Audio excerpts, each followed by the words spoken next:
Welcome to Aspects of Hinduism. This portion of the show is written, directed, and hosted here by Professor Author Mrs. Suman Chabra.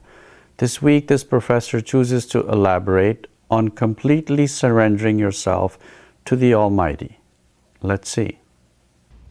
मेरे सभी दर्शकों को और श्रोताओं को मेरा प्यार भरा नमस्कार। उपकार, आज इसी विषय पर कुछ विचार रखने का प्रयास करूंगी। तुलसी इस संसार में 5 रतन है सार, साध संग सद्गुरु सरन, दया दीन उपकार। इस अंतिम शब्द उपकार पर कुछ विचार कर रख रही हूँ। दूसरों की भलाई परोपकार करने वाला उसी प्रकार सुखी होता है जैसे दूसरों की हथेली पर सुखद मेहंदी लगाने वालों की अंगुलियां खुद भी मेहंदी के सुंदर रंग में रंग जाती हैं। रहीम ने इसी भावना को बहुत सुंदर शब्दों में व्यक्त किया। यो रहीम सुख होत है उपकारी के संग, बाटन बारे के लगे जो मेहंदी के रंग। जिस प्रकार एक फूल बेचने वाले के कपड़ों और शरीर से फूलों की सुगंध नहीं जाती, उसी प्रकार दूसरों की भलाई करने वाले व्यक्ति का भी कभी अहित नहीं होता। जीवन में परोपकार करने वाला चाहे प्रत्यक्ष रूप से नहीं किंतु मानसिक रूप से बहुत शांत और सुखी रहता है। इसके महत्व की तुलना ही नहीं की जा सकती। तभी तो कहते हैं, यदि भला किसी का कर न सको तो बुरा किसी का मत करना, यदि दीपक बनकर जल न सको तो अंधकार भी मत करना। इस प्रसंग में एक साधारण सी घटना है। एक बुढ़िया अकेली रहती थी। समय के साथ साथ वो भी निर्बल और अस्वस्थ रहने लगी। कंधों में इतना दर्द अनुभव करती किंतु अपने हाथों से दवा लगाने और लगाने में असमर्थ सी हो गई थी। दर्द से कराती, मन में बौखलाकर वे सब जाने अनजाने लोगों से मिन्नतें करती। किंतु एक समय एक युवक उसके घर के बाहर से निकल रहा था। उसने धीमे स्वर से आशीष देते हुए कहा, ईश्वर तेरा बहुत भला करेगा, तेरी बहुत उन्नति होगी, तू जीवन में बहुत सुख पाएगा यदि तू मेरे ऊपर छोटा सा उपकार कर सकता है। उसकी ये हालत देखकर युवक का दिल पिघला, किंतु कहने लगा, मेरे हाथों में घाव होने के कारण इतना दर्द रहता है कि मैं तेरे कंधों की मालिश कैसे करूं?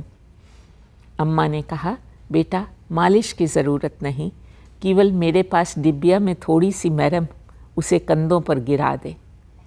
अनिच्छा होते हुए भी युवक ने ऐसा किया और कुछ ही क्षण पश्चात अपने आप अनुभव किया कि उसके हाथों का दर्द भी कम हो रहा है। वास्तव में बुढ़िया के कंधों में मरहम लगाने से बची कुची जो मरहम थी उसके अंगुलियों के घाव पर रह गई, जिसके उसका दर्द भी कम हो गया और आशीर्वादों की वर्षा से उसका मन भी प्रसन्न हुआ। अपने उपकार का ये परिणाम देख सुबह शाम वह बूढ़ी अम्मा के कंधों पर दवा लगाता, जिससे वो दर्द मुक्त हो गई। तभी तो कहते हैं कि जो दूसरों के जख्मों पर मरहम लगाता है, दूसरों के दुखों को दूर करने का प्रयत्न भी करता है, उसके स्वयं के दुख और जख्म भरने में देर नहीं लगती।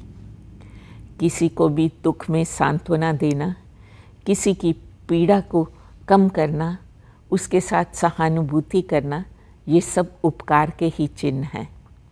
कहते हैं, भला कर भला होगा, बुरा कर तेरा बुरा होगा, आप भला तो जग भला, आप बुरा तो जग बुरा। ये पीड़ा केवल शारीरिक ही नहीं, मानसिक भी हो सकती है।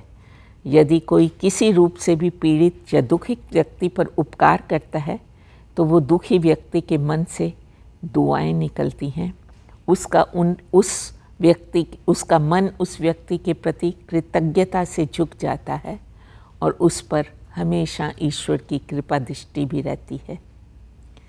किसी का उपकार करके भूल जाना, किंतु उपकार करा के कभी मत भूलना। किसी को कुछ देकर भूल जाना, किंतु लेकर कभी मत भूलना। ऐसे ही उपकारी के लक्षण होते हैं। आज मेरी प्रभु से मेरी यही विनती है कि और आप भी इस दोहे पर मनन करें।